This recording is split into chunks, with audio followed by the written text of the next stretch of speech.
Muvandimwe muri Kristo Yesu, twongeye guhurira kuri platform Mucyo w'Isabato. Nongeye kukuramutsa mu izina ry'Umwami wacu Yesu Kristo. Ubuntu n'amahoro Imana yacu itanga bukomeje kubana nawe. Nanone ndanezerewe yuko tugize amahirwe yo gusubukura aho twari tugereje ejo muri rwa rugendo rw'uku kwezi kose dusuzuma ukuri kw'iki gihe mu gitabo cy'umuhanuzi Daniel. Imana yakomeje kutwungura ubwenge, niringiye yuko nawe warakomeje kubana nanjye hari ibyo wungutse nawe, kandi ntabwo ari wowe gusa ahubwo nanjye nuko Imana yagiye yagura ibitekerezo byacu kugira ngo turusheho kuyigirira icyizere no kurushaho kwisunga Yesu Kristo muri iki gihe kibi dusohoyemo. Duherukana turi mu gice cya 7 kandi nabwo twasanze ari ijambo ryahanuwe, n'ubu ngubu turarikomeje. Ijambo ryahanuwe rya rindi rifite gukomera muri ryo, kandi muzamugize neza nimuryitaho rizatubera nk'itabaza muri kacu z'umwijima kugeza ngo aho inyenyeri yo mu ruturuturu Yesu Kristo azabandura mu mitima yacu. Imana idufashe cyane kugira ngo twite kuri ubu butumwa. Kandi umugaragu w'Imana Yeremiya aratwinginga, yaranditse ati ndakwinginze umvira ijwi ry'Uwiteka rivuga ibyo nkubwira, nibwo uzamererwa neza kandi ubugingo bwawe buzarama. N'ijwi ry'Uwiteka ari kuvugana natwe muri iki gihe Imana iduhaye kugira ngo dusuzume twitonze ibyayo. Nanone rero tugiye gusubukura aho twari tugejeje ejo. Uyu munsi tugiye kwinjira noneho mu gice cya 8 cya Daniel. Ejo twasuzumye ndetse n'iminsi ibanza twasuzumye igice cya 7, ndetse twafashe n'iminsi 2 y'umwihariko yo gusuzuma iby'ihembe ritoya, kuko cyari ikintu gishyashya kije mu byo tutari dusanzwe tuzi muri bwa buhanuzi twakomeje gusuzuma duhereye mu gice cya 2 cya Daniel. Tugiye kwinjira mu gice cya 8 rero, kandi turaza kubona nanone bifatiye hahandi igice cya 7 cyari cyagarukiye. Imana idufashe cyane kugira ngo ubwonko bwacu burusheho kwagurwa nayo kugira ngo tubashe kumva ibyo idushakira. Mbere yuko dutangira, reka tubanze dusenge. Data twese uri mu ijuru, izina ryawe ryubahwe.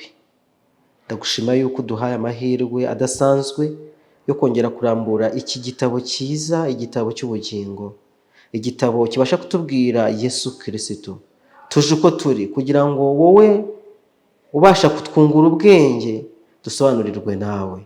Ubwenge bwacu ni buke cyane, ntabwo bubasha gushyika kuri ibyo byiyumviro bikomotse mu ijambo ryawe.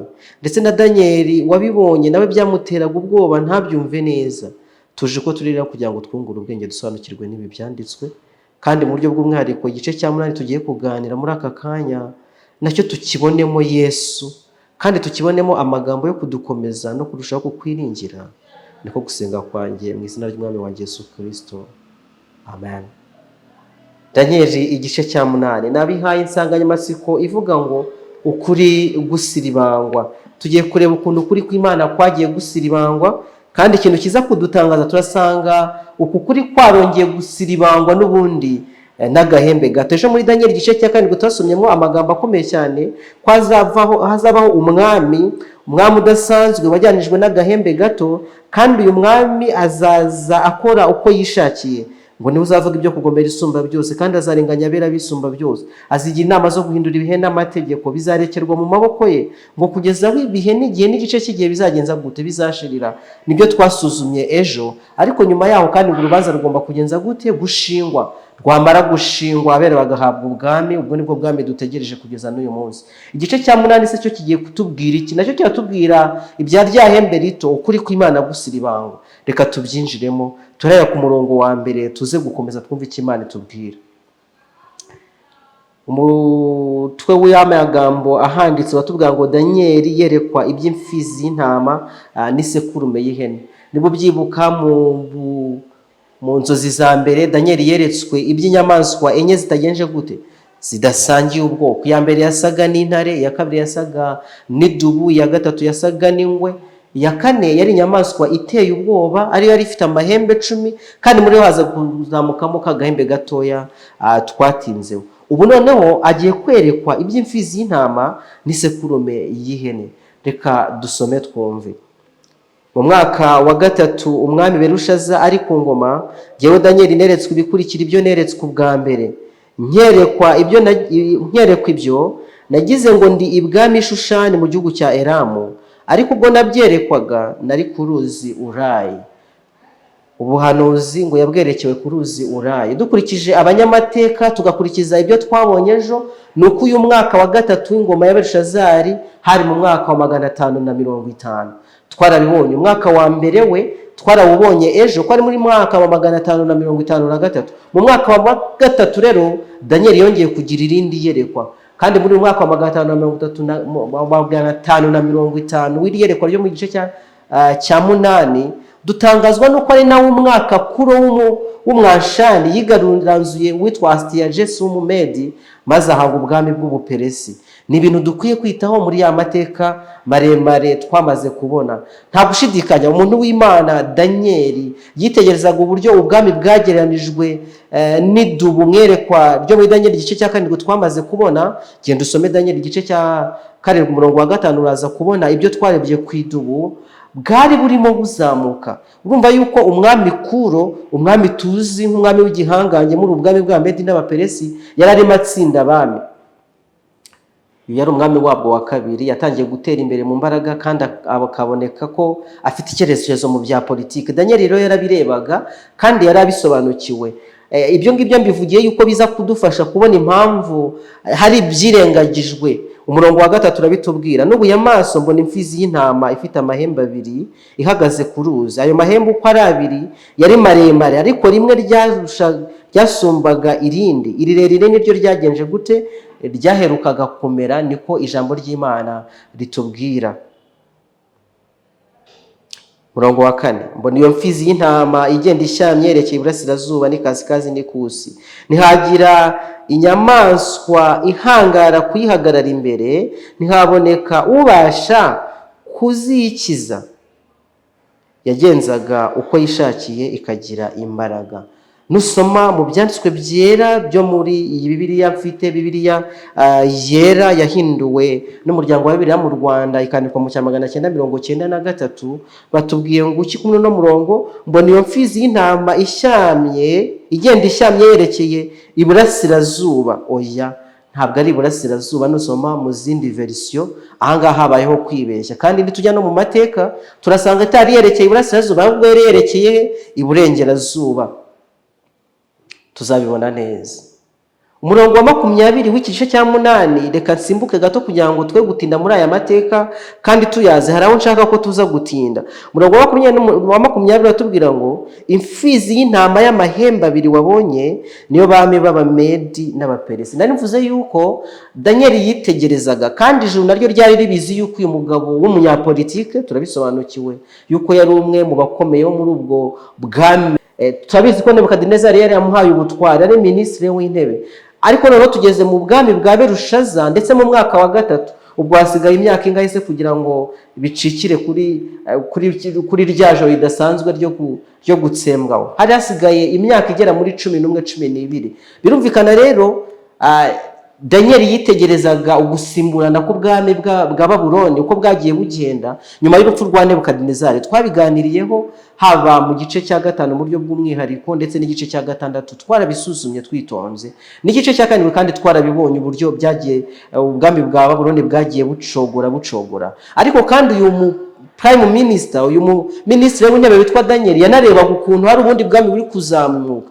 Ntabwo rero ijuru ryongeye kwita ku bwami bwa Babuloni, bwari buri mu mahenuka yabwo. Ubu turi mu mwaka wa 3 w'ubwami bwa Belushazari umwami w'i Babuloni, maze yahereye ijuru ryongeye guhera ku bwami noneho bw'Abamedi n'Abaperesi. Niyo mpamvu umurongo wa 20 w'igice cya 8 watubwiye ngo imfizi y'intama y'amahembe abiri wabonye nibo bami b'iki b'Abamedi n'Abaperesi, ubwami bw'Ubuperesi.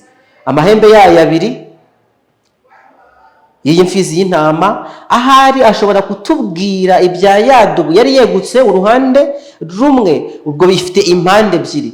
None se ntabwo bibyumvikana? Kandi nanone batubwiye ngo ibyaya mahembe abiri, irya nyuma niryo irirerire niryo ryaherukaga kumera. Bisobanuye iki?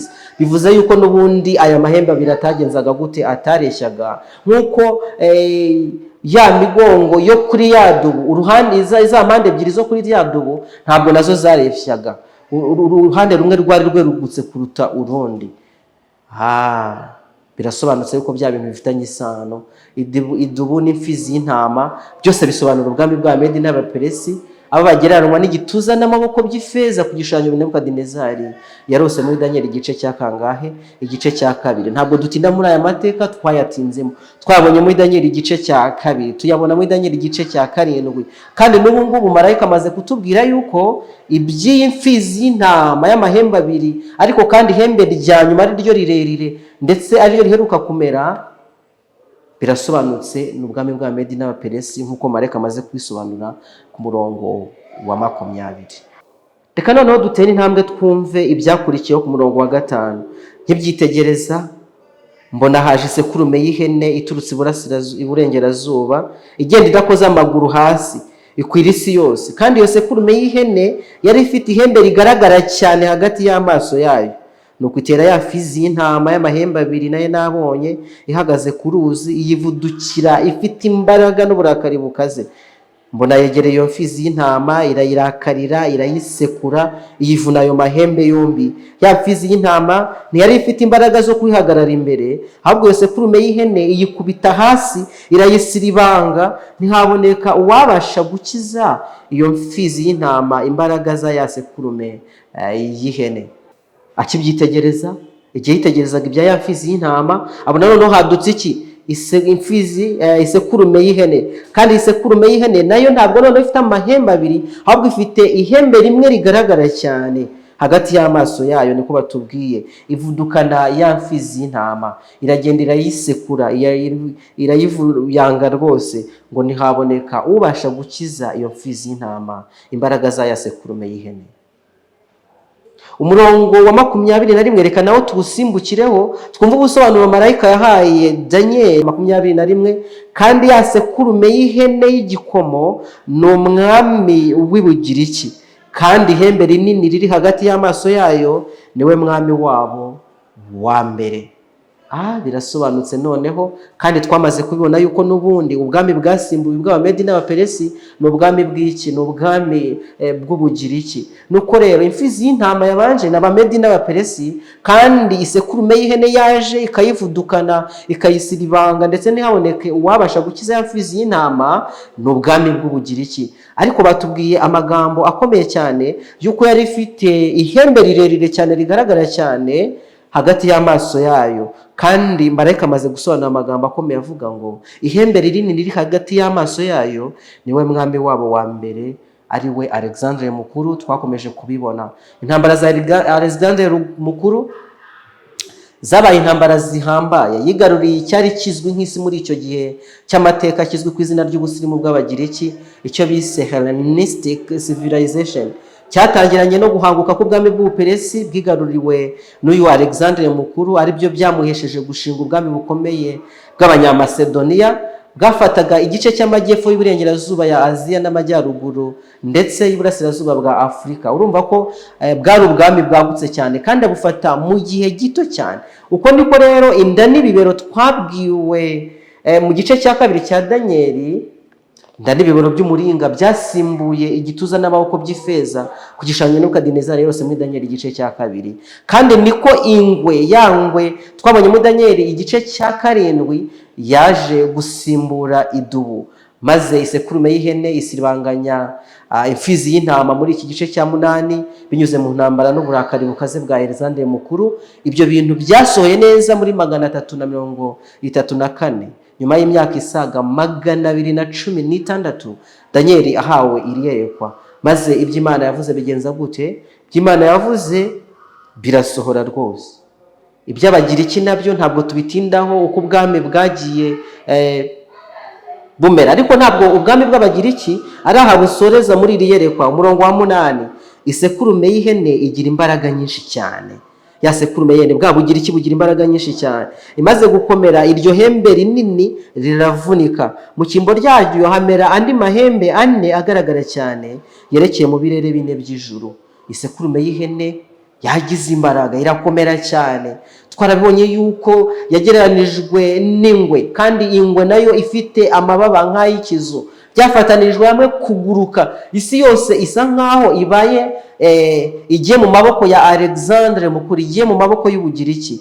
ariko igihe byari bimaze kugenda gutyo, bimaze gukomera, habayeho kuvunika kwa rya hembe rinini, byashushanyaga urupfu rwa Alexandre Mukuru wapfuye ku itariki ya 11 z'ukwezi kwa gatandatu muri 323 mbere ya Kristo. Mbega ukuntu bwa bwami bwari bukomwe mu nkokora. Bamwe bavuga yuko yaba yariyahuye, niko abanyamateka bamwe babivuga, abandi bati ni ubuganga aribyo bisobanuye malaria, naho abandi bakavuga yuko ari ukunywa inzoga nyinshi. Ariko ahari byaba urukomatanye rw'ibyo bibiri bya nyuma, gukomatanya ibijyanye no kunywa inzoga ndetse n'ubuganga. Yigeze gutera ibitero, maze umujenerali umwe yakundaga, ahari nza mubabwira mu gihe kizaza ko tuzakomeza gusuzuma aya mateka, umwe yakundaga arapfa, maze mu birori byo kumushyingura uyu mugabo witwa Alexandre Mukuru anywa inzoga nyinshi cyane, bituma umubiri we ucogora, wari urwaye na malaria, maze bigenda gute, nawe aviramo gupfa. Nuko ihembe ryagaragaraga cyane bigenza gute, riravunika. Ariko ngo mu kuvunika kwaryo hahise hamera andi mahembe 4 agaragara cyane. Iri jambo ngo agaragara cyane rivuze ko hari n'ayandi mahembe ataragaragaraga cyane.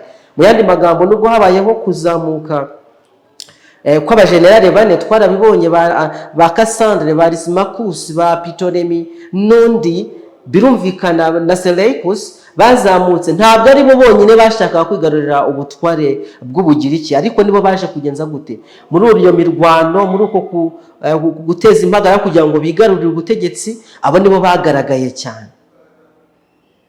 Habayeho kurwanira icyubahiro kw'abagaba b'ingabo za Alexandre amaze gupfa. Abo 4 muri bo rero nibo bageze ku nsinzi, abandi barabayoboka. Amahembe 4 nibo bajenerali 4 bigabanije ubwami bw'Ubugiriki Alexandre Mukuru amaze gutanga. Kandi nidusubira muri Danieli igice cya 7 tuzasanga yango yari ifite imitwe ingahe, yari ifite imitwe 4. Ubwo bihuje n'aya mahembe 4 yameze ari uko rya hembe ryagaragaraga cyane ribanje gukurwaho. Urumva yuko noneho biragenda bisobanuka cyane kuruta uko byari gusobanuka muri Danieli igice cya 7 ibyerekeye iby'ubu butware. Murongo wa 9, kuri rimwe muri ayo mahembe 4 hashamikaho agahembe gato karakura cyane, kaba rinini, ryerekeye ikusi n'iburasirazuba n'igihugu gifite ubwiza. Aka gahembe gato kakomotse kuri rimwe muri ayo mahembe angahe 4 muri bwa bwami 4 bwaje gusimbura ubwami bwa Alexandre Mukuru. Haje kumeraho agahembe gatoya. Mbese aka gahembe gatoya nakahe? Benshi bahuza aka gahembe gatoya nk'ubwami bwa Roma mu bihe byabwo byombi, ko twaribonye ko ubwami bwasimbuye ubwami bw'Abagiriki n'ubwami bwa nde n'ubwami bwa Roma. Bakibwira yuko ari ubwami bwa Roma mu bihe byombi, bisobanuye ubwami bwa Roma mu gihe cy'abakaisari, Roma ya gipagani, ndetse n'ubwami bwa Roma mu gihe cy'abapapa, Roma ya gikristo yayoborwaga n'ubupapa nyine. Abandi bo cyane cyane bo mu bihe bibanziriza ibya ba William Mirere ejo bundi mu kinyejana cya 19 basobanura aka gahembe gato ko mu gice cya 8 ko gahuye nako mu gice cya 7 kavugaga Roma nyirisito gusa, cyangwa se ubwami bw'ubupapa. Duhagaze kuri iyi ntego rero, duhagaze kuri ubu busobanuro yuko aka gahembe gato gasobanura Roma nyirisito kuruta ko kakomatanyiriza hamwe ibya Roma pagani na Roma nyirisito. Ushobora kwibaza ikibazo ukavuga se none ya myaka myinshi cyane iri hagati aho ngaho kubera iki tuyizimije? Ariko nujya muri Danieli igice cya 7 igihe Danieli yabazaga marayika ubusobanuro bw'ibyo yeretswe, nakunze kubigarukaho ibi bintu.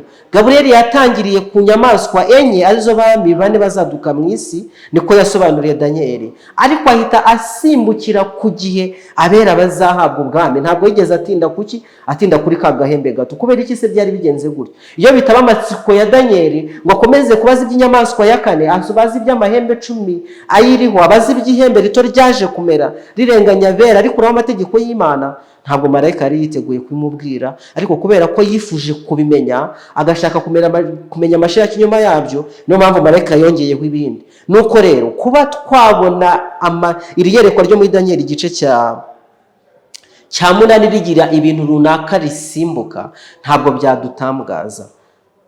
Uko gusimbuka igihe kirenga imyaka 1500 kivuga muri Danieli igice cya 7 uhereye ku gusenyuka kwa Roma pagani muri 176 ukageza ku kugaruka kwa Yesu tugitegereje ubu ngubu.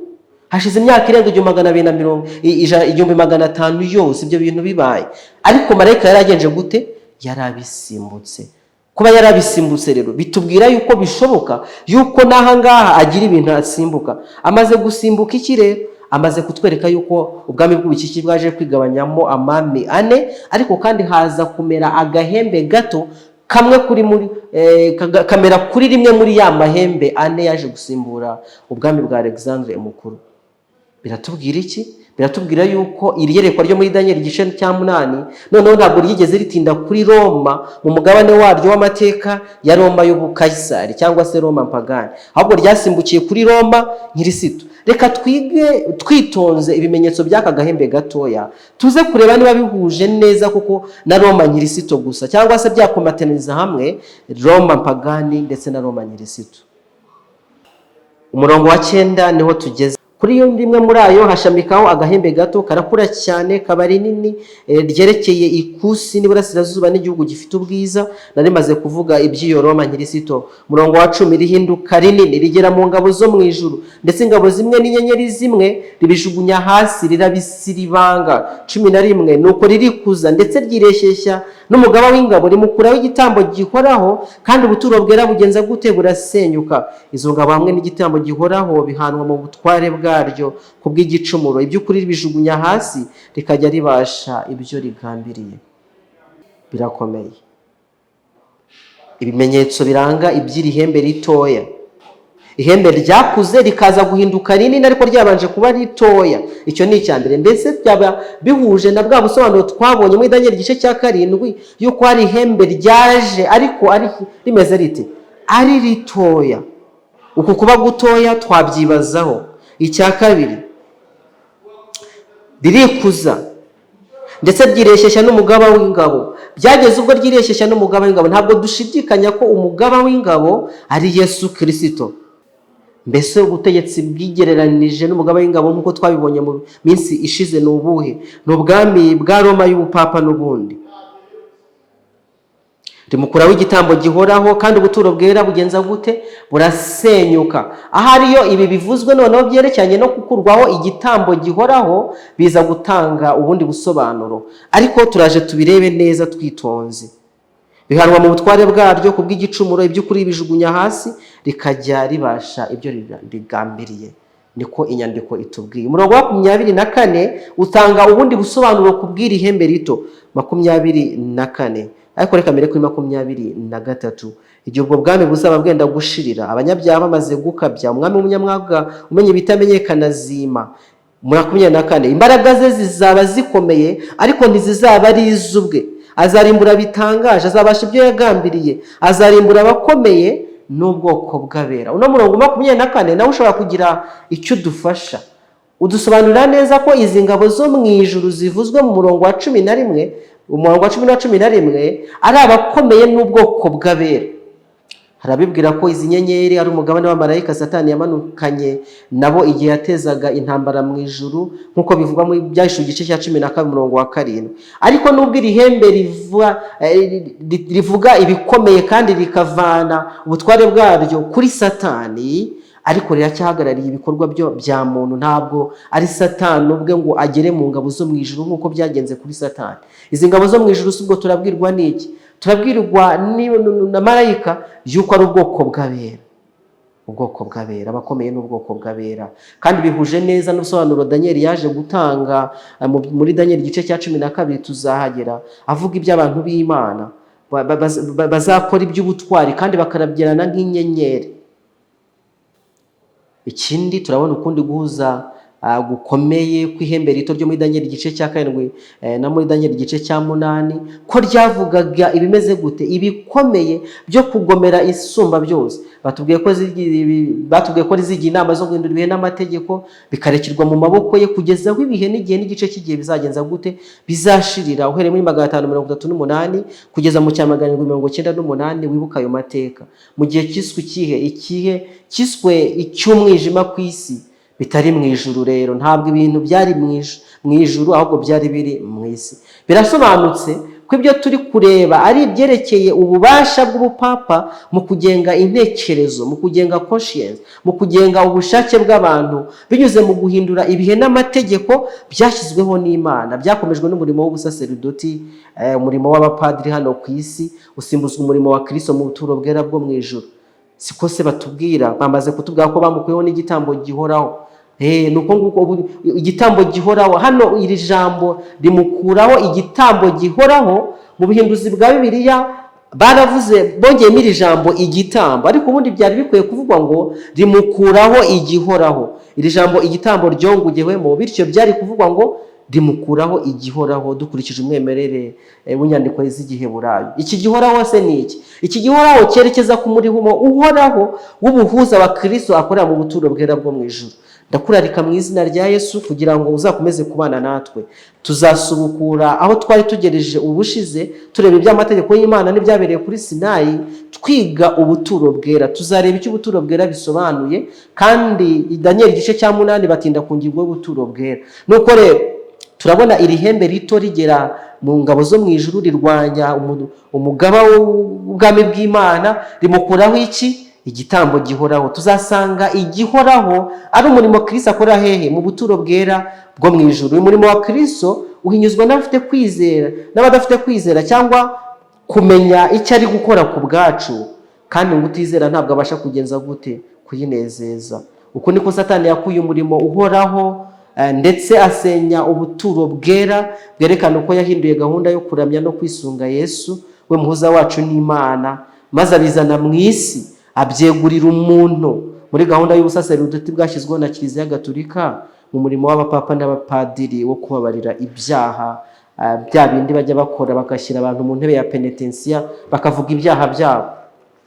Sinzi niba wowe unteze amatwi nawe ujya mu ntebe ya penitensiya, ariko kandi ndagira ngo nkubwire yuko igihe Yesu Kristo yapfaga, umwenda ukingiriza ahera cyane watabutsemo kabiri, byerekana yuko nta mundi muhuza dutegereje uretse Yesu Kristo wenyine.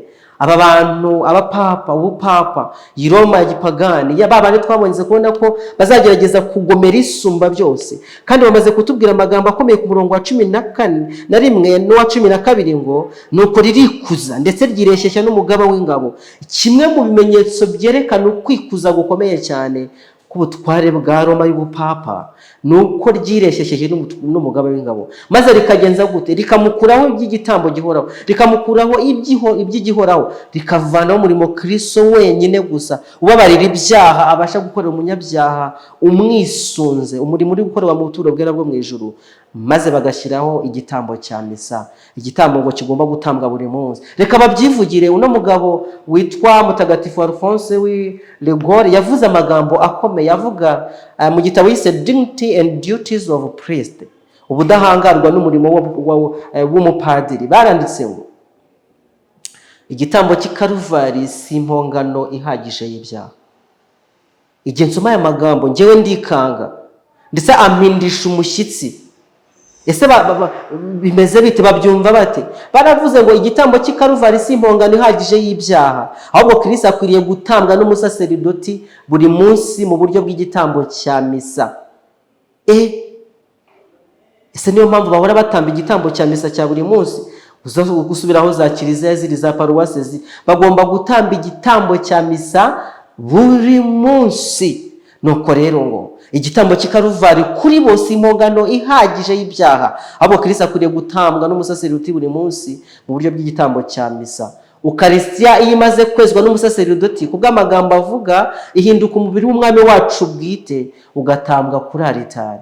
Ni Kristo ubwe utambwa bundi bushya kubw'abapfuye n'abazima. Nuko nguko Mutagatifu Alphonse abisobanura. Icyubahiro cy'umusaserdoti kigaragarira ku bushobozi n'urutabi afite ku mubiri wa Kristo. Yamaze kwatura amagambo ya consecration, Kristo agomba kwishyira mu maboko ye mu buryo bwa sakramento. Bijya bidutangaza kumva ko Imana yumviye ijwi rya Yosuwa igatuma izuba rihagarara nk'uko bivugwa muri Yosuwa igice cya 14. Ariko tujya dutangara kurutaho iyo twumvise ko kubwo kumvira amagambo y'abasaserdoti bayo bavuga bati hoc est corpus meum, Imana imanukira mu ntoki ikaza kuri aritari, ikajya aho bayishatse hose, kandi ikaza kenshi uko bayishatse n'aho bayibwiye hose, ikishyira mu maboko yabo, aho ndetse baba abanzi bayo niyo imaze kubazaho isigara aho ngo bayigire uko bashaka. Bashobora kuyishyira aho bashatse, bakayikura hamwe bakayijyana ahandi, babishatse bakayikingira muri tabernakulo, cyangwa kuyamburira kuri aritari, cyangwa kuyisohora muri kiliziya, bashatse bakayirya inyama zayo, cyangwa bakayigaburira abandi. Mbega umugabo wavuze amagambo akomeye cyane yerekana agaciro k'umusaseridoti muri Dignity and Duties of Priest. Avuga ukuntu rwose Yesu bamumanura bakamuvana mu ijuru bakongera kumutamba kandi buri munsi. Nshuti zanjye, kera mu gihe cya Mose hashyizweho umuhango wo gutamba ibitambo bya buri munsi, wacoreraga igitambo kizima kizatambwa rimwe rizima, niko igitabo cy'Abaheburayo kitubwira, aricyo cya Yesu Kristo. Ariko ngo icyo gitambo cyatambiwe Karuvari ntabwo ari impongano ihagije ku bapadiri n'abapapa, ahubwo ngo agomba gutambwa buri munsi. Kandi ngo padiri arakomeye cyane ku buryo ategeka Imana ngo nimanuke ize maze akayitamba, ngo bamujyana aho bashatse, bashaka bakamukingirana muri tabernakulo, bashaka bakamujyana kuri aritari, bashaka bakamurya inyama, bashaka bakamuha undi. Ni amagambo y'urukozasoni inshuti zanjye, ni amagambo y'agasomborotso, y'agasuzuguro gatangaje. Ariko niko byari byarahanuwe muri Daniel igice cya 8. Ni ukuri igihembe ryagombaga kwikuza rikishyeshya n'umugaba w'ingabo, ndetse rikamukuraho iki? Rikamukuraho igitambo gihoraho. Uyu mugabo yongeye kuvuga andi magambo akomeye cyane, avuga ibyo Mutagatifu François d'Assise, mutagatifu ngira ngo iri zina niho havuye izina ry'umupapa uriho Papa Francis, kandi agendera kuri filozofi za Mutagatifu François wa Assise rwose. François d'Assise ni umutagatifu ubaswe cyane, niwe uri gushyiraho gahunda, filozofiye niri gushyirwaho gahunda yerekeranye n'ibi ngibi turimo, ino movement yo kwita ku bidukikije cyane. Imana idufashe kugira ngo dusobanukirwe. Mutagatifu François wa Assise yavuze amagambo akomeye cyane, aravuga ngo ndamutse mbonye marayika n'umusaseridoti bahagararanye, nabanza kwicisha bugufi imbere y'umusaseridoti, hanyuma nkabona kuramutsa marayika. Barerekanya ko abasaseridoti, abapapa, abapadiri ni abantu badasanzwe, ni abantu bakomeye cyane, ni abantu bo kubahwa, ku buryo n'Imana ibubaha ikubahiriza ibyo basaba, ikatanga Yesu Kristo ngo ajye ahora atambwa. Nshuti zanjye, burya hari itandukaniro riri mu ifunguro ryera abaprotestani barya na Eucharistia abagatulika barya. Kiliziya Gatulika yemera idashidikanya yuko uriya mutsima ukoze mu ngano witwa Eucharistia umaze gusengerwa, ko uza witwa Hostia, maze ukagera kuri aritari bakawusengera, ugahinduka Eucharistia mu gitangaza n'ubudahangarwa bya padiri. Ngo iyo bimaze kugenda gutyo, burya wa mutsima ntabwo ukiri umutsima, ahubwo uba ari Yesu bwe, maze akamutamba, akamubika aho ashatse, akamujyana aho ashatse. Bamaze kubivuga mu magambo yabo. Usubize video inyuma, wongere wumva aya magambo witonze, wongere uyatekerezeho cyane. Nshuti zanjye, Satani arakora cyane. Erega na Antikristo wahanuwe, Antikristo wahanuwe nuko agomba kugenza. Bishobora kudutera ubwoba tukumva birakanganye cyane, ariko nuko bimeze. Murongo wa 12 batubwiye ngo iki kindi, izo ngabo hamwe n'igitambo gihoraho bihanwa mu butware bwaryo kubw'igicumuro, iby'ukuri ribijugunya hasi rikajya ribasha ibyo rigambiriye. Ibyo ngabo hamwe n'igitambo gihoraho bigenza gute? Ni umunyabugome, ni umunyabyaha, ni umwana wo kurimbuka nk'uko Pawulo yamubwiye Abatesalonike.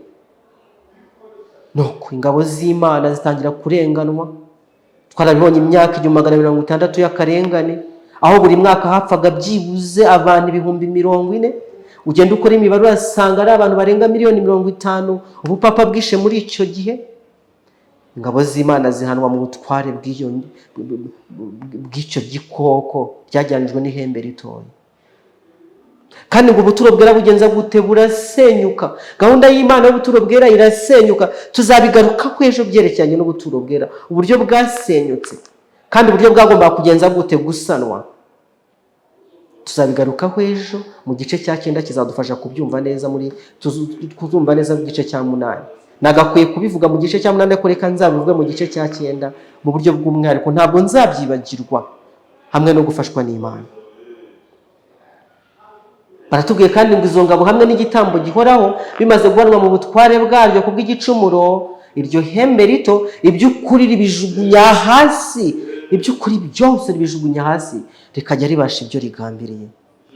Ijambo ry'Imana ni ryo kuri, kandi ngo ibyo by'ukuri ihembe rito ryagenze gute, ryabijugunye hasi. Ejo marayika yatubwiye iby'uko iri hembe rito ryagomba kurwanya Imana rikuraho amategeko yayo, ryagerageje guhindura amategeko y'Imana no kuyasiribanga, ndetse rihindura n'ibihe. Iby'ibihe nabyo banza tutabyinjiyemo neza, ariko nuko byagenze. Iby'ukuri bijugunya hasi rikajya ribasha ibyo rigenze gute, rigambiriye. Reka nkubwire bikeya mu by'ukuri. Ejo twagana iby'amategeko y'Imana, ariko reka twumve uburyo iby'ukuri byajugunywe hasi. Nanone hari iyitwa Encyclopedia Britannica, irazwi cyane, uzasome kuri article yitwa Constantine. Umugabo witwa Constantine arazwi cyane mu mateka ya Kiliziya Gatolika n'amateka ya Gikristo muri rusange, aho yafashe ubupagani akabuhuriza hamwe n'ubukristo. Kera nyine ubupapa abakayisari barwanyaga Yesu, ndetse niyo mpamvu Pawulo atubwira mu Baroma igice cya 10 avuga ati umuntu wese uzatura izina rya Yesu yuko ari umwami, uwo nguwo azakizwa. Byari bigoye kwatura izina ry'undi mwami utari Kayisari. Icyo gihe barwanyaga rero ubukristo mu buryo bwa ruhenu. Abantu b'Imana bishwe impfu zikomeye cyane muri icyo gihe cy'abapagani b'abakayisari, ndetse uzasoma amateka y'intumwa za Yesu zapfuye impfu zikomeye. Petero yabambwe acuritse, Pawulo yaciwe umutwe, n'abandi bapfuye impfu zikomeye. Kubera iki? Abapagani barabarwanyaga. Ariko igihe cyarageze, umugabo witwa Constantine yima ingoma nawe nka Kayisari, ariko we yaje gukora ibintu bitangaje, ahuriza hamwe ubupagani n'ubukristo. Erega Satani yabonye kurwanya abantu b'Imana no kubakubita ibiboko no kubicisha inkota bidatuma bashiraho, maze aravuga ati ariko wakora compromise nabo, wareka tukajya mu mishyikirano tukagira ibyo twemeranya. Nshuti zanjye, ari igihe Satani abona kukurwanya no kuteza ibyago bitagira icyo bigukoma mu nkokora, akavuga ngo none reka tugire ibintu tugenza gute, twemeranya, tubagaininge. Uramenye utabagaininga na Satani, kuko Satani ni imwe mu ntwaro zikomeye cyane akoresha kugira ngo agere ku migambi. Reka twisubire muri Encyclopedia Britannica kuri article bise Constantine. Baranditse ngo paganism must still have been an operative belief with the man. He was at best only half heathen, half Christian, who could seek to combine the worship of Christ with the worship of Apollo. Hari ikigirwamana cya Apollo cyasengwaga muri kiriya gihe cya Constantine. Uyu rero Constantine ngo yagaragaje gufata paganism ayihuza n'ubukristo kugira ngo ibyo bice bihurizwe hamwe. Kandi ngo yari umuntu w'umuhanga cyane rwose. He was at best only half heathen, half Christian. Ngo yagerageje gukombininga kuramya Kristo no kuramya cya kigirwamana cya Apollo, having the name of one and the figure of the other impressed upon his coins. Kugira ngo ahuze iki? Ahuze izo mpande zombi, ubupagani n'iki n'ubukristo. Umugabo witwa Henry Thomas mu gitabo cye History of Civilization volume ya mbere ku ipaji ya 188 yanditse amagambo nayo yo kwitabwaho. Baranditse ngo the adoration of idols was succeeded by the adoration of saints. The worship of Virgin was substituted for the worship of Cybele. Pagan ceremonies were established in Christian churches. Kuramya ibigirwamana byasimbuwe no kuramya abatagatifu. Kuramya ibishushanyo bisengwa byaje gusimburwa no kuramya ibishushanyo abatagatifu. Kuramya Bikira cyangwa se umwari Mariya, Bikira Mariya byasimbujwe kuramya ikigirwamana Cybele. imihango ya gipagani yinjijwe mu matorero ya gikristo. Ngo kuko iby'ubupagani byahujwe n'ubukristo maze byitwa andi mazina. Erega ntuzajya wumva ngo mutagatifu Petero, mutagatifu Paulo, mutagatifu Bosco n'abandi batagatifu ntazi bakorewe n'ibibumbano, uzabibona kuri za kiliziya nyinshi cyane.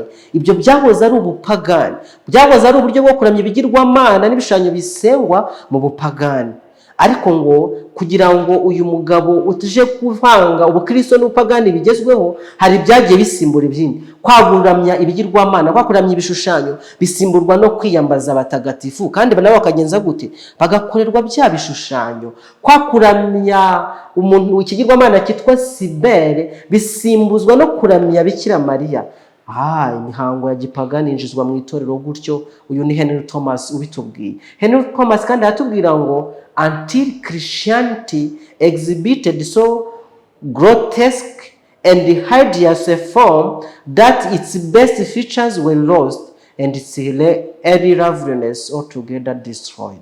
Uko niko itorero ryagiye rihinduka ukundi, maze nk'uko Imana yaryandikiye urwandiko ruri mu Byahishuriwe igice cya 2, urwandiko rwandikiwe Abefeso, urukundo rw'itorero rugenza gute? Urukundo rwo gukundana rugenda rucogora rushira muri bo kubera ko bamaze guhinduka abapagani. Undi mugabo witwa Brown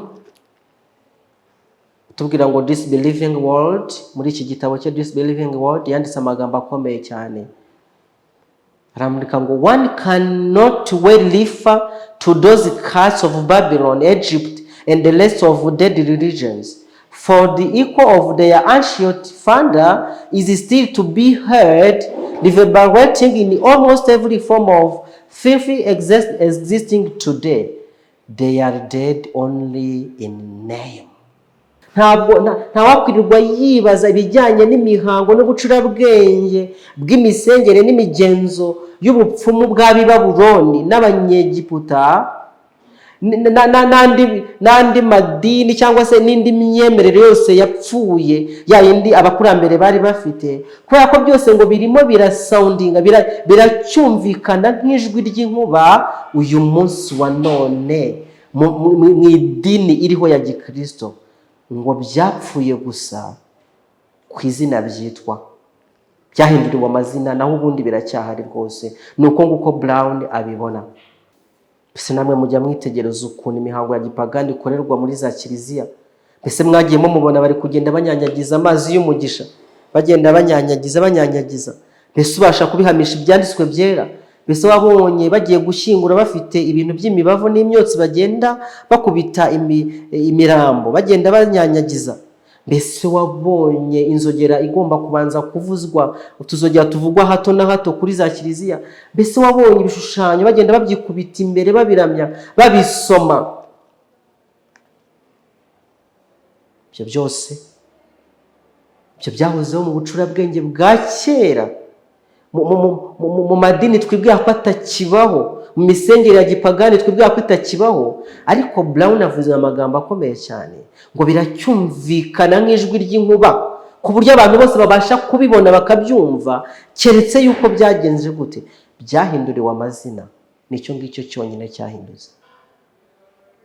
Twigeze tuvuga iby'amategeko y'Imana kandi tugaruka ku itegeko ry'isabato. Reka none twongere duconsulte indi encyclopedia yitwa Encyclopedia Americana, muri article yitwa Sabbath, muri article yitwa isabato baravuze ngo Constantine the Great made the law for the whole empire, muri 321, that Sunday should be kept as a day of rest in all cities and towns, but he allowed the country people to follow their work. Constantine ukomeye muri 321 yashyizeho itegeko ritegeka yuko icyumweru aricyo kigomba gukomezwa mu migi yose, ariko kandi yemerera abaturage bo mu byaro gukomeza imirimo yabo kuri uwo munsi w'icyumweru. Erega burya icyumweru cyazanywe nande? Na Constantine. Twahoze dukomeza kwibaza ngo ninde wakoze ibi, ninde wabigezeho? Constantine niwe watangije ibi bintu, abizana mu itorero, maze icyumweru kiba kigenje gute? Kiba kinjiye mu misengere ya gikristo gutyo. Abanza kubitegeka abanyamugi, uko tuzarushaho kwiga aya mateka, turi ku mucyo w'isabato narabikubwiye, tuzasuzuma aya mateka mu buryo bw'umwihariko, tuzagera igihe tugiye no muri iki gihe cya Constantine, tukirenge turebe uko ibintu byagiye bikomera kugeza uko tubibona ubu ngubu, ariko byakomotse ku munyabyaha, kandi ni kwa kwirangira gukomeye k'ubucurabwenge n'ubupagani bwo mu bihe bya kera, ibihe bya Babuloni, ibihe by'Abashuri n'ibihe by'Abanyegiputa. Hari ibyavuzwe itegeko rya Constantine nk'uko ryatanzwe ku itariki ya 7 z'ukwezi kwa gatatu muri 321 zivuga ngo iki? Iri tegeko ryaravuga ngo let all the judges and town people and the occupation of all trades rest on the venerable day of the sun. Reka imirimo y'abacamanza yose n'abaturage batuye mu migi ndetse n'ubucuruzi bwose buhagarare ku munsi w'icyubahiro w'izuba. Erega umunsi w'icyumweru witwa umunsi w'izuba, witwa Sunday, umunsi w'izuba.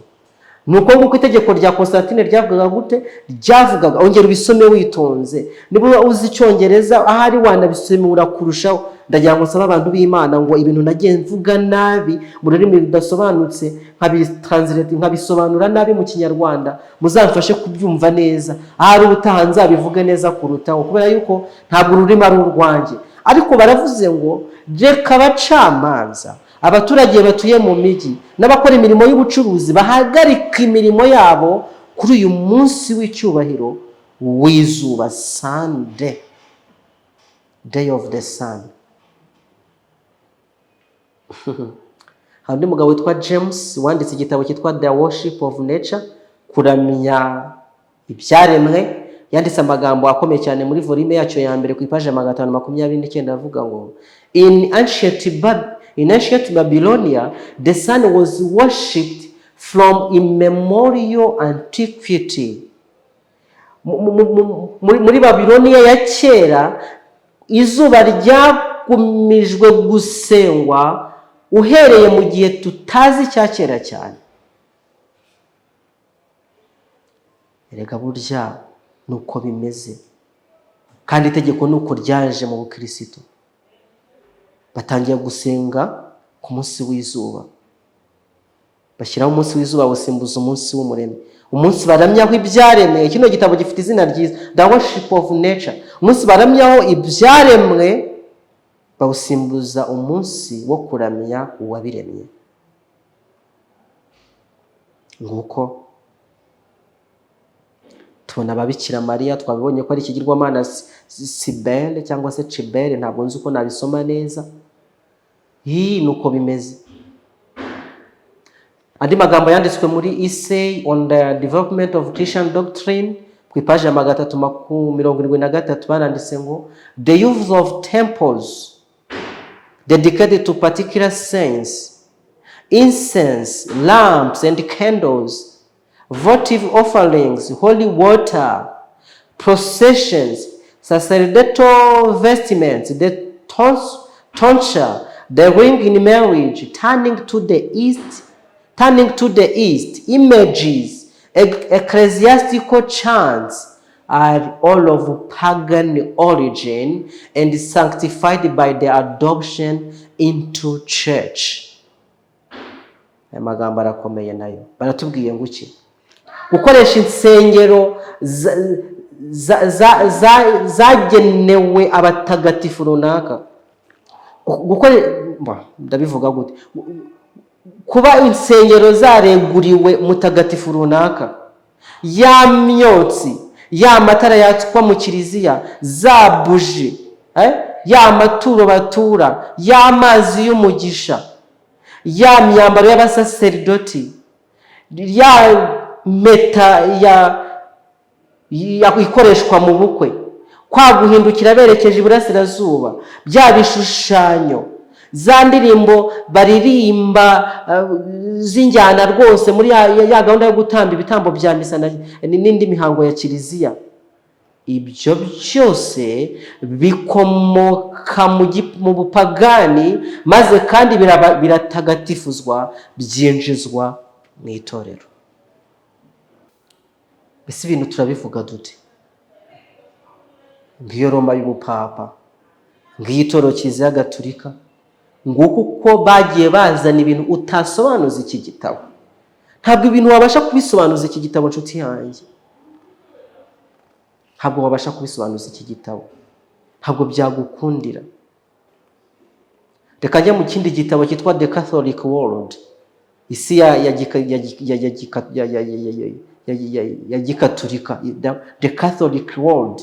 Ejo bundi nabonye ikindi gitabo cy'umujesuite umwe ngo bashaka kwimika Catholic Kingdom in East Central Africa hano mu Rwanda, kandi ko rwose u Rwanda narwo bifuje ko rwaba Catholic Kingdom.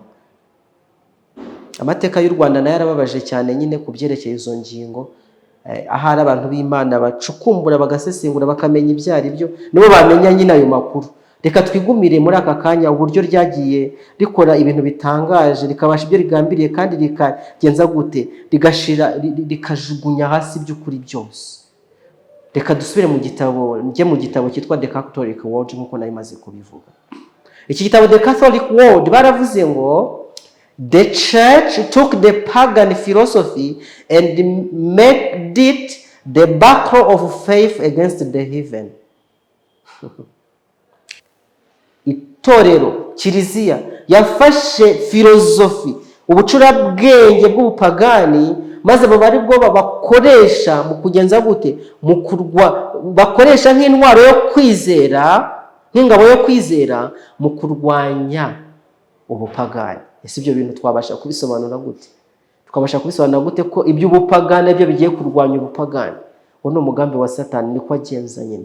Muri iki gitabo barakomeje baravuga ngo itorero, she took the pagan Roman pantheon, temple of all gods, and made it sacred to all martyrs, so it is stand to this day. Bafashe ingoro y'ikigirwamana pantheon, ikigirwamana cyagenewe imana zose, urusengero rwagenewe imana zose, maze bararwereza kuba Kiliziya yitiriwe abamaritire, kandi iracyahagaze n'uyu munsi. Aya ni amateka, kandi tugeze mu gihe turi mu gihe cya technology, ubasha kwishakira aya makuru ukibaza ngo mbese ibi bintu kuko niko bimeze? Mbese yahoze ari ino pantheon yahoze ari temple y'ibigirwamana, yahoze yitirirwa temple y'imana zose, none se ubu ngubu koko niyo isigaye yitirirwa abamaritira bahowe Yesu? Nuko byagiye bihindurirwa amazina, nta kindi cyahindutse. Reka dukomeze twumve Catholic World. She took the pagan Sunday and made it the Christian Sunday. Bafashe icyumweru, umunsi w'izuba wa gipagani, barawuzana bawuhindura icyumweru cya gikristo. That's it. Nuko byagenze. Reka dukomeje. She took the pagan Easter and made it the feast we celebrate during this season. Bafashe umunsi wa gipagani wa Easter, maze bawugira umunsi mukuru twizihiza uyu munsi. Ubushize nababajije niba Easter bisobanuye Passover. Oya, n'ikigirwamana cya Ishtar. Umunsi w'ikigirwamana cya Ishtar barawufashe bawuhindura umunsi twizihiza uyu munsi, ariko bamwe bazi yuko ari umunsi wa Pasika. Ntabwo ari umunsi wa Pasika ariko. Hano ndakwereka ikigirwamana cy'izuba, the symbol of the sun god. Ikigirwamana cyahariwe izuba. Iki kigirwamana niba mbyibuka neza, uzamfashe kwibuka aya mateka no kuyazirikana, uzasanga kiri hehe? Uzasanga kiri mu ngoro yitirirwa Mutagatifu Petero i Roma, Vatikani rwose. Bese ntabwo biteye ubwoba? Bese ibyo bintu yo mubyumvise mwebwe mumererwa muti ko ngewe numva nshesha urumeza? Ariko kandi ukuri kw'Imana kugiye kujya ahagaragara, ibyaha bya Babuloni bikwiye gushyirwa ahagaragara, ngo abantu b'Imana bamenye icyo bakwiriye gukora, kandi ngo kurangurire iryo jwi tubwire abantu ngo bwoko bw'Imana muri Babuloni nimuyisohokemo. Babuloni yabeshya abantu basindisha inzoga, niko ijambo ry'Imana ryatubwiye mu Byahishuriwe igice cya 17 yuko marayika ukomeye yasindishije amahanga yose inzoga, abantu baragenda barasinda. Mbese nawe uri mu bantu basindishijwe izi nzoga z'i Babuloni? Ariko haracyari ibyiringiro yuko tubasha kuva muri ako kangaratete. Reka nongere ngaruke ku munsi w'icyumweru gatoya, Sunday. Muri dictionary yitwa Webster's Dictionary baranditse ngo Sunday, so called because this day was anciently dedicated to the sun or to its worship. Uyu munsi Sunday witwa umunsi Sunday, nyine witwa umunsi w'izuba kubera yuko uyu munsi mu mateka ya kera wari wareguriwe izuba, cyangwa se wari wareguriwe kuramya izuba. Barakomeza baravuga ngo the sun was a foremost god with Hythendom. Izuba niryo ryari ikigirwamana gikomeye mu mibereho ya gipagani, muri ubwo bucabwenge bwa gipagani. Hence the church would seem to have said, keep that old pagan name. Bisa nkaho itorero ryavuze ngo reka dukomeze iri zina rya gipagani.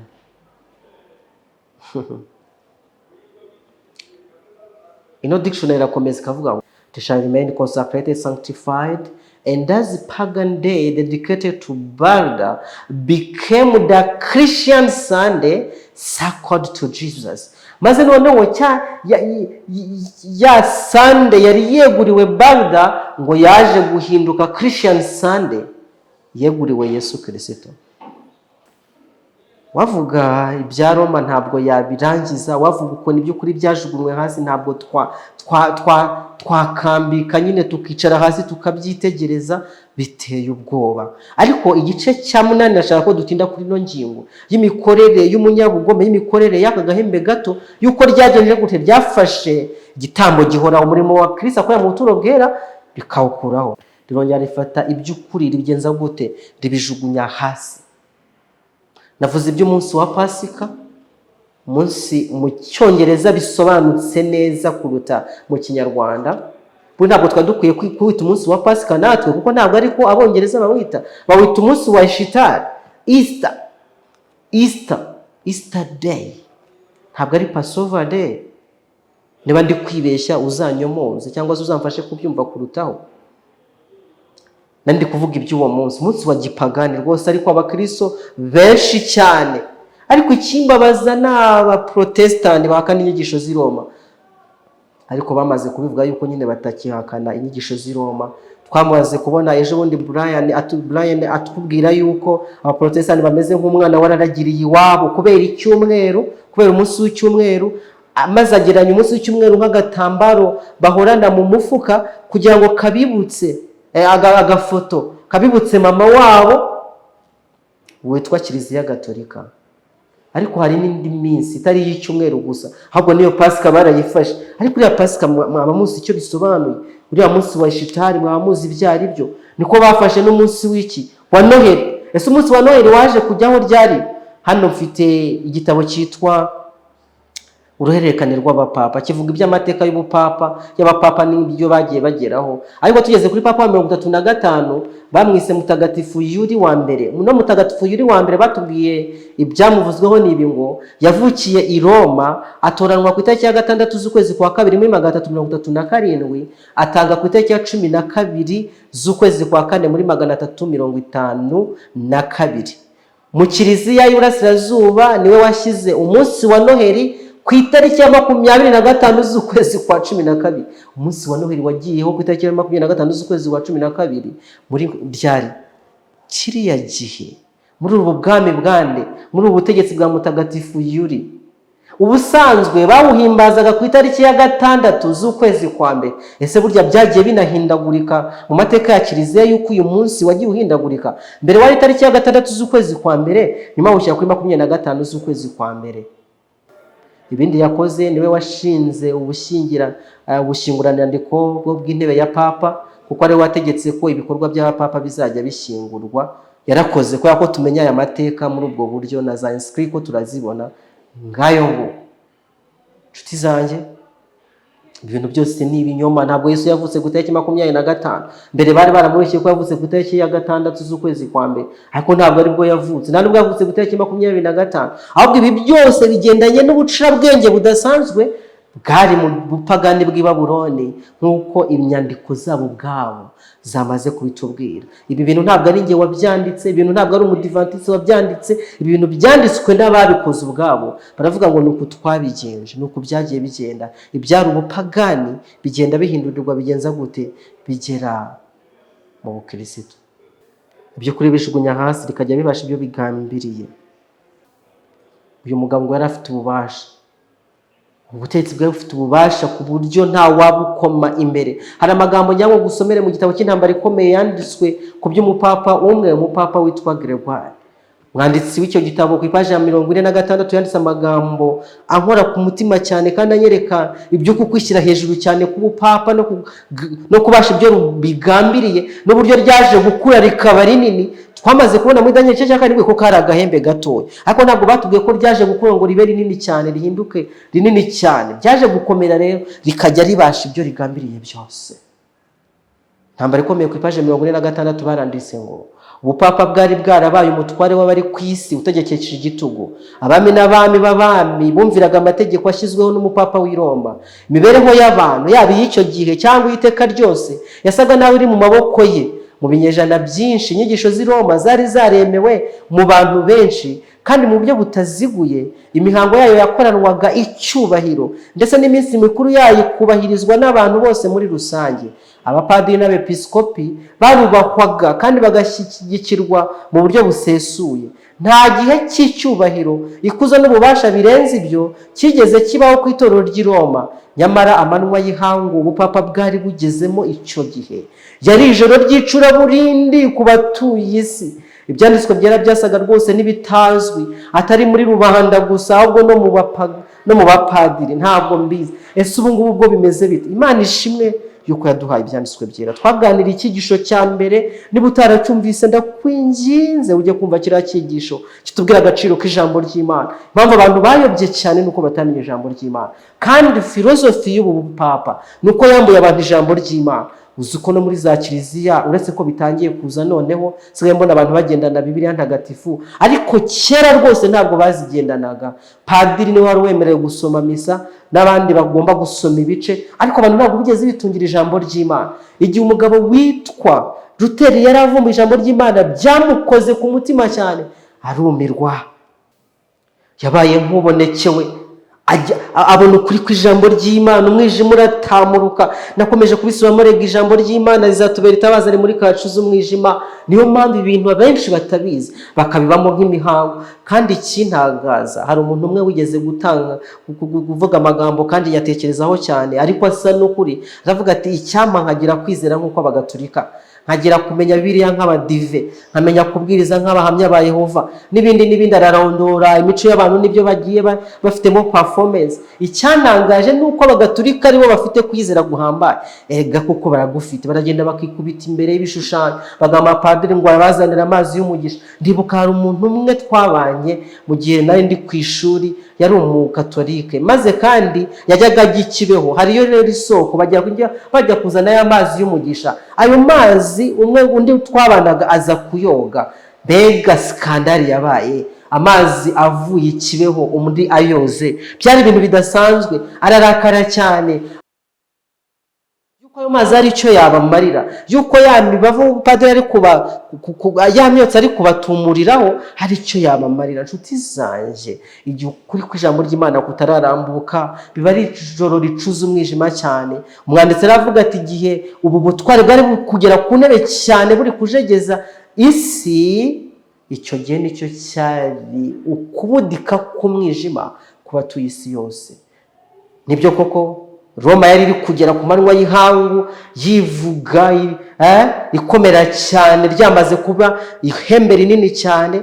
Ariko nitubyitegereza neza, abatuye isi bo bari bari kujya mu mwijima, kandi umwijima w'icuraburindi. Reka nze ku ipaji ya 44. atubwira ibya wa mupapa. Urugero rutangaje rwerekana imico y'ubunyagitugu bw'uwo mupapa witwa Papa Gregoire wa karindwi, wahamyaga ko abapapa badashobora kwibeshya.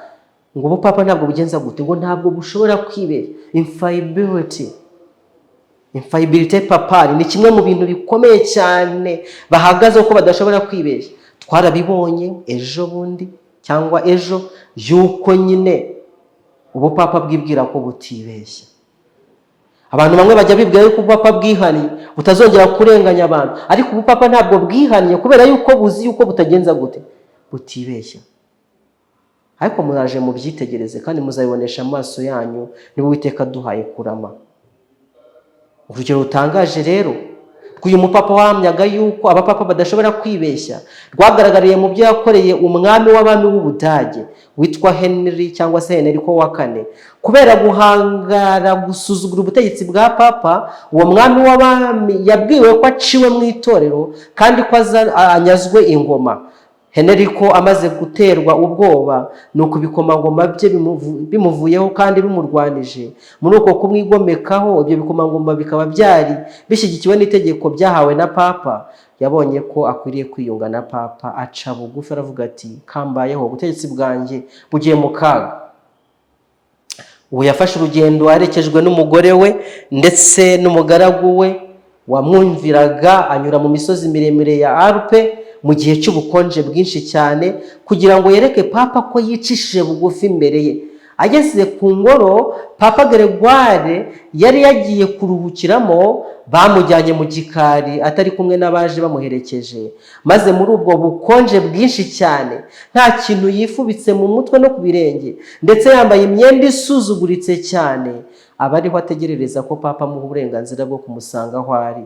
Amaze iminsi 3 atarya kandi yatura icyaha cye, nibwo papa yemeye kumubabarira. Kandi ubwo nabwo yagombaga gutegereza igihano azagenerwa na papa, akabona kongera kwambara ikamba ry'ubwami no gusubira ku nshingano z'ubwami. Papa Gregoire mu kwishima no kwiyemera kubera icyo gikorwa, yirasa avuga ko afite inshingano yo gupfobya ubwirasi bw'abami. Nuko nguko bari bameze muri icyo gihe. Inshuti zanjye, byari biteye ubwoba muri icyo gihe.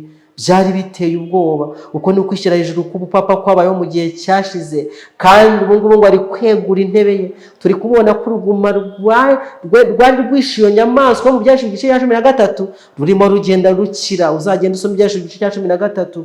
Imana nidushoboza tuzagera nakomeje kubyifuza. Inshuti zanjye, ntawamuhagararaga imbere.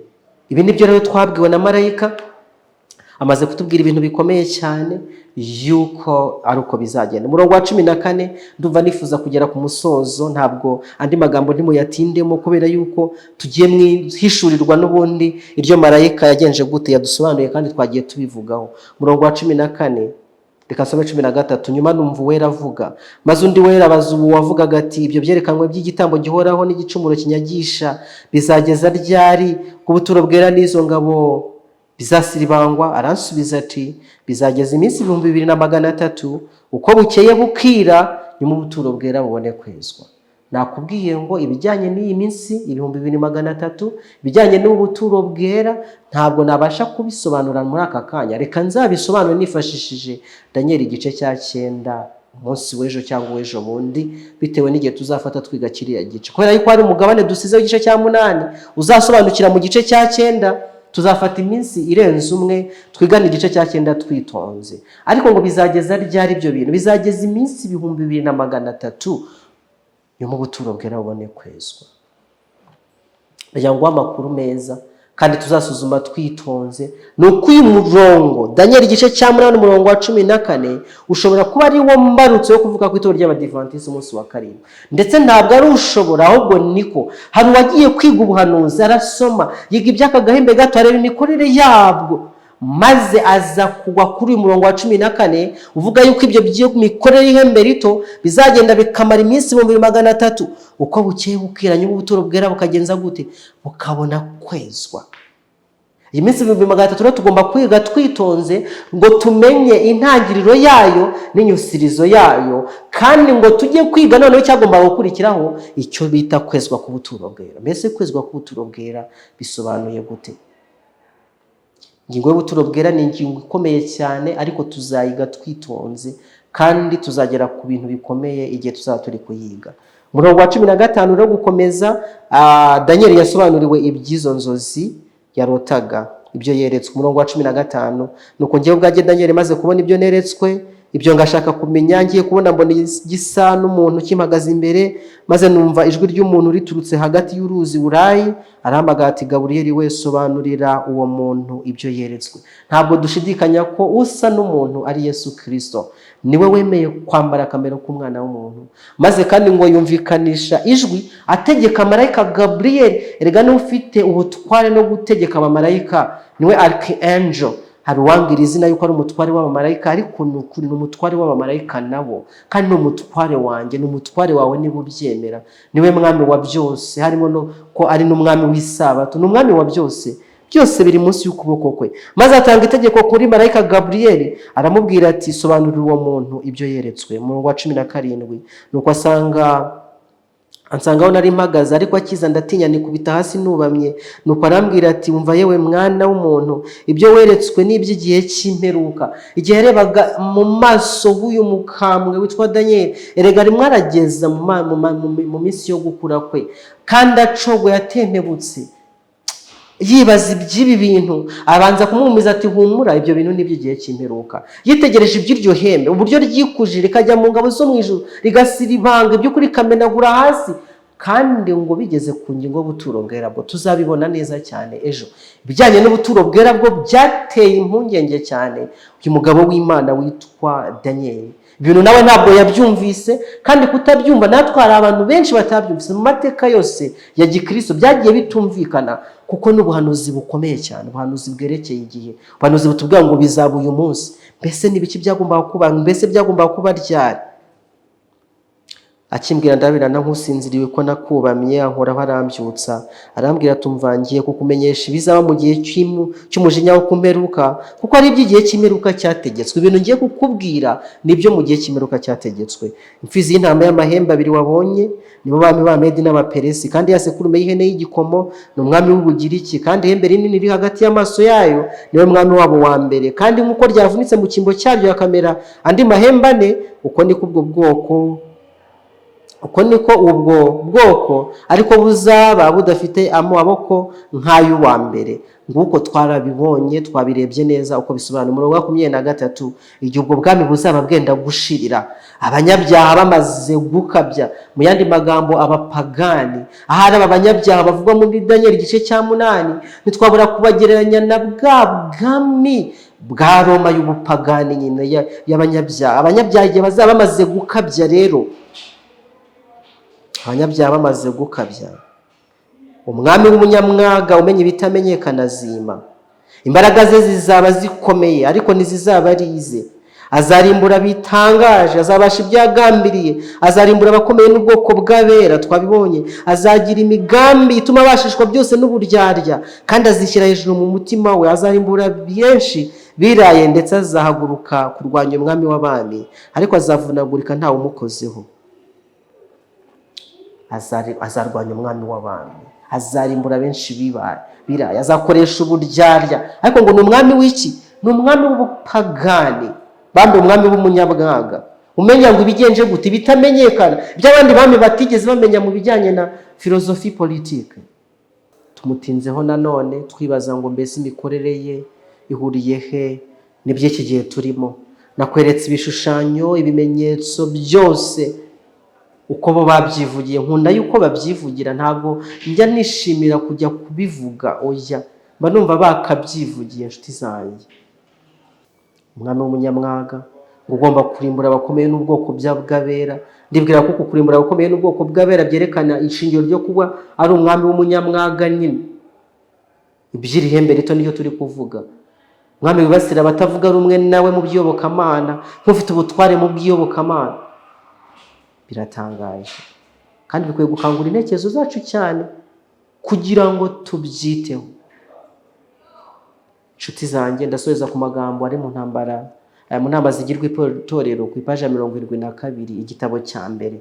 Baranditse ngo iby'ukuri bikomeye byahishuwe n'umucunguzi w'abari mu isi, ni iby'abashakashaka ubutunzi bwahishwe. Iby'ukuri bikomeye turi kwiga muri aka kanya ni iby'abashakashaka ubutunzi bwahishwe, bwa butunzi twahereyeho tureba neza. Danieli yari umusaza, yabaye mu binezeza by'urugo rw'umwami w'umupagani, ashinzwe n'imirimo iruhije y'igihugu cy'igihangange. Ariko ibyo byose yabiteye umugongo kugira ngo ababarize umutima w'imbere y'Imana no gushaka kumenya imigambi y'isumba byose. Amasengesho ashubijwe, umucyo uvuye mu ijuru wahawe abazaba bariho mu minsi y'imperuka. None se dukwiriye gushakana Imana umwete ki kugira ngo ikingurire ubwenge bwacu gusobanukirwa iby'ukuri bituzaho bivuye mu ijuru, nk'uko byahanuwe muri Danieli igice cya 8, ariko tuzabyumva neza turi no kwiga igice cya 9. Inshuti zanjye, ndakurarika mu izina rya Yesu gukomeze kwishimira ijambo ry'Imana. Narabikubwiye indirimbo y'ijana 67 ndayikunda cyane. Mwabera b'umwami mwe mwishimira ijambo rye, niryo rufatiro rwo kwizera kwanyu. Dore yabahaye byose. Haleluya. Dore yabahaye byose, ntabwo twabasha kandi kongera ku ijambo rye cyangwa kuritubya kuko ari iry'Imana. Imana iradukomerezemo kandi ngo twishimire kurigenderamo. Marayika wundi ararangurura ngo iraguye Babuloni, wa mudugudu ukomeye wateretse amahanga yose inzoga nizo ruba by'ubusambanyi bwawo. Kandi ijwi rirongera riravuga ngo bwoko bw'Imana nimusohoke muri iyo Babuloni. Imana ifasha umuntu wese wakozweho n'aya magambo ye kubifata nk'ibintu bisanzwe, ahubwo afate nk'ibidasanzwe, ikibazo cy'urupfu cyangwa ubugingo, ikibazo cya Antikristo na Kristo ukwiriye kuramya, maze ahitemo Yesu azibukira Antikristo.